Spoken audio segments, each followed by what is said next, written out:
Bienvenue dans ce premier épisode des archives d'Iris. Si tu écoutes ce premier épisode, ce n'est sans doute pas par hasard. Ici, on ne parle pas de développement personnel, on ne parle pas de lumière immédiate, on ne parle pas de guérison spectaculaire. Ici, on parle de passage, de fin, de seuil que notre époque ne sait plus nommer.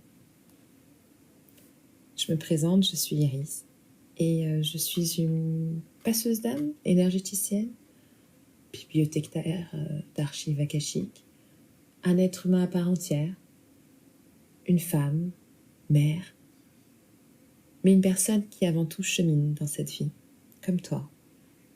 Je suis aussi une gardienne des espaces invisibles, de ceux que l'on traverse seul, souvent sans cadre, sans rituel et sans témoin.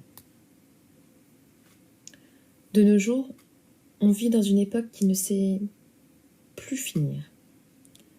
Je t'explique. Nous vivons dans une époque qui parle beaucoup, qui s'exprime, qui raconte, qui analyse. Mais c'est une époque qui ne sait plus clôturer. Aujourd'hui, une rupture devient une annonce, un effondrement devient un post, un changement de vie devient une image. On montre ce qui commence, on montre ce qui renaît, mais on ne montre pas ce qui se termine. Entre l'avant et l'après, il n'y a presque plus rien à vrai dire. Pas de temps de retrait, pas de temps de silence, pas d'espace pour honorer ce qui meurt. Sauf que dans les traditions anciennes, une fin n'était jamais aussi brutale. Elle était accompagnée, ritualisée, inscrite dans le corps et dans l'âme, avec respect. Aujourd'hui, on passe d'un état à un autre, sans transition. Et il faut dire que le rôle des réseaux sociaux et de l'image y sont pour quelque chose. Car en fait, ils ont accentué cette fracture. Ils nous ont appris à montrer, mais pas à traverser. On affiche la force, la résilience, la version, entre guillemets, guérie de soi, mais en fait, on cache le vide, la confusion, l'entre-deux. On célèbre la lumière, mais en fait, on oublie le seuil. Et pourtant, c'est dans cet espace-là même que tout se transforme. Et il faut dire que ce qui n'est pas clos se répète. Quand une fin n'est pas ritualisée, elle ne disparaît pas vraiment.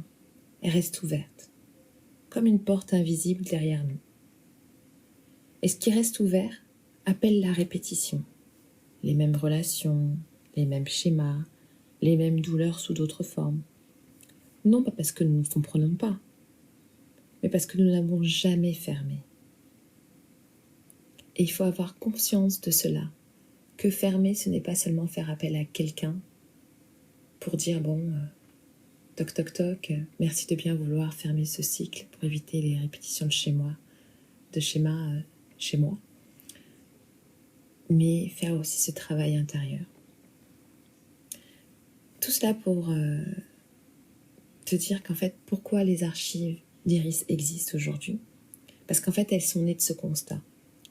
Nous avons perdu les rites de clôture, nous avons perdu l'art de dire au revoir, nous avons perdu le respect du passage, et ici je te propose autre chose, un espace lent, un espace silencieux, un espace où l'on peut déposer ce qui se termine, sans devoir immédiatement renaître. En conclusion, ce podcast, c'est une archive vivante, une mémoire, un seuil. Et si quelque chose se ferme dans ta vie, tu n'as pas besoin d'aller vite.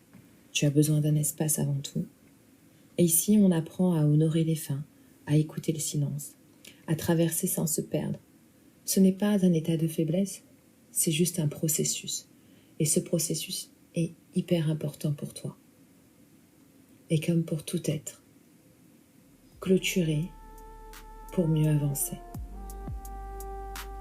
Bienvenue dans les archives d'Iris.